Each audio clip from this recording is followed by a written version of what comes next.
Hello friends, welcome to Java tutorial series. Dear friends, आज के इस लेक्चर में हम डिस्कस करेंगे स्ट्रिंग टू इंटीजर कन्वर्जन के ऊपर और साथ ही साथ एक एग्जांपल बनाकर समझेंगे ताकि जावा प्रोग्रामिंग के इनसाइट आप स्ट्रिंग टू इंटीजर कन्वर्जन अच्छे से कर पाएँ। तो चलिए स्टार्ट करते हैं। अगर आप स्ट्रिंग टू इंटीजर कन्वर्जन करना चाहते हैं तो यहाँ पर आपको दो बातें ध्यान रखनी पड़ेगी। अगर आप स्ट्रिंग टाइप की वैल्यू को इंट डेटा टाइप के लिए कन्वर्ट करना चाहेंगे तो आप पार्सिंग मेथड का यूज़ करेंगे। अगर आप स्ट्रिंग टाइप की वैल्यू को इंटीजर क्लास के लिए कन्वर्ट करना चाहेंगे तो आप वैल्यू ऑफ मेथड का यूज़ करेंगे।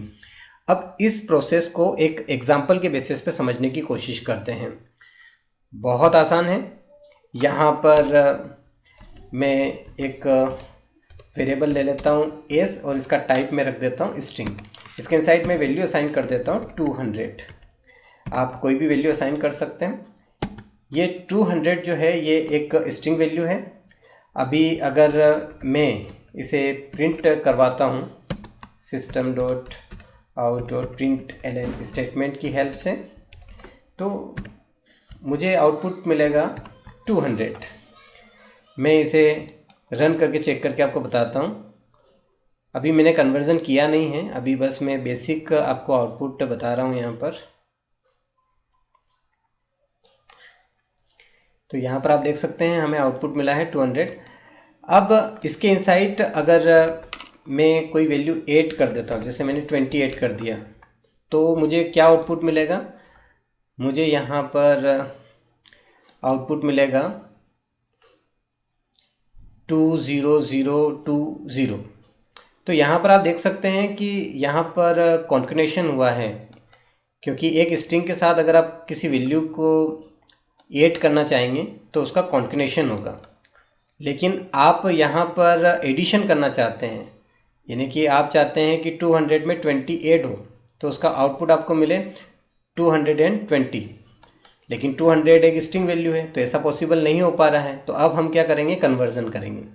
तो इसके लिए मैं क्या करूँगा, यहाँ पर जावा के एलएनजी पैकेज के इनसाइड इंटीजर नेम का एक क्लास है, उसकी हेल्प लूँगा और इसके इनसाइड एक स्टैटिक मेथड होता है पार्सइंट। और आप जानते हैं कि अगर कोई मेथड स्टैटिक है तो उसे हम क्लास नेम से कॉल कर सकते हैं। यहाँ पर मैं आर्ग्यूमेंट में इस वेरिएबल को पास कर दूंगा। इसके इनसाइड स्ट्रिंग टाइप की वैल्यू है जो कि 200 है। अब ये पार्सइंट मेथड क्या करेगा? इसे इंटीजर में कन्वर्ट कर देगा। तो यहाँ पर अब मुझे 200 जो मिलेगा वो एक इंटीजर वैल्यू मिलेगी। तो मैं यहाँ पर एक्स नेम के वेरिएबल के इनसाइड उसे असाइन कर लेता हूँ। इसका टाइप मैंने इंट रखा है। और अब यहाँ पर आप देख सकते हैं मैं एक्स में अगर 28 करूँगा तो मुझे 220 आउटपुट मिलेगा। यहाँ पर मैं रन करके आपको चेक करके बताता हूँ। यहाँ पर आप देख सकते हैं हमें क्या आउटपुट मिला है 220। तो अब आप ये तो समझ गए होंगे कि हम यहाँ पर कन्वर्जन क्यों कर रहे हैं। अब बात ये आती है कि अभी जो मैंने कन्वर्जन किया है वो एक इंट डेटा टाइप के लिए किया है। अब अगर मैं इंटीजर क्लास के लिए कन्वर्जन करना चाहूँ तो मैं क्या करूँगा? तो बहुत आसान है। इसके लिए मुझे क्या करना होगा? इसके लिए मुझे यहाँ पर वैल्यू ऑफ मेथड को कॉल करना पड़ेगा। मैं यहाँ पर इंटीजर नेम की क्लास से कॉल करूँगा वैल्यू ऑफ मेथड को और यहाँ पर ध्यान दें जो आर्ग्यूमेंट है स्ट्रिंग टाइप का उसे मैं पास करूँगा, यानी कि एस को मैं पास करूँगा और जिसके इनसाइड स्ट्रिंग वैल्यू है और ये एक ऑब्जेक्ट वैल्यू के फॉर्म में से कन्वर्ट कर देगा। तो मैं इसे अब इंटीजर क्लास के रेफरेंस में रखूँगा। ये जावा के एलएनजी पैकेज के इनसाइड एक वेपर क्लास है और यहाँ पर मैं प्रिंट करवाने के लिए system dot out dot print L N statement use करूँगा